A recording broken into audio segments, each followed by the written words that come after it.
40 లక్షల మంది విద్యార్థులకు 40 లక్షల మంది తల్లిదండ్రులకు ఈ ఉచిత నిర్బంధ విద్య అందుబాటులోకి వస్తుందని నేను మనవి చేస్తా ఉన్నాను. ఇక్కడ మా పోలీసు మిత్రులు నిలబడున్నారు. దీన్ని అమలు చేసే బాధ్యత ఎవరు పెడతాం గవర్నమెంట్కే ఉంటుంది. కానీ ఆంధ్ర సర్కారులు మనకి ఏం చేయకుండా మండలానికి ఒక పోలీస్ స్టేషన్ మాత్రం బరాబర్ పెట్టింది. దండిగా పెట్టిన పోలీస్ స్టేషన్ దానికైతే డోకాలేదు మనకు. దాన్ని మనం పోలీస్ సేవలను శాంతి భద్రత రక్షణ కాకుండా ఈ సామాజిక విషయంలో కూడా వాళ్ళ సేవలు వినియోగం చేసుకుంటాం. ఏ విధంగా వినియోగించుకుంటాం?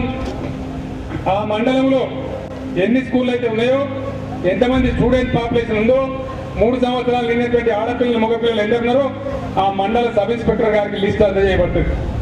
పిల్లలు 3 సంవత్సరాలు నిన్నోళ్ళు స్కూల్లో లేకుండా ఊర్లో ఉంటే ఆ ఎస్ఐ గారు నౌకరు పోతుంది.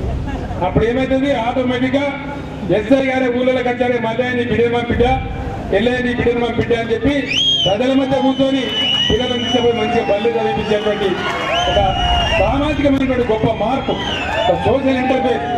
పోలీస్ డిపార్ట్మెంట్ కూడా ఒక ఫ్రెండ్లీ డిపార్ట్మెంట్, ప్రజల డిపార్ట్మెంట్ అనేటువంటి గొప్ప సంస్కరణలు దాని నుంచి వస్తుంది. కాబట్టి ఆ బాధ్యత మన పోలీస్ అధికారులకి పెట్టుకుంటాం.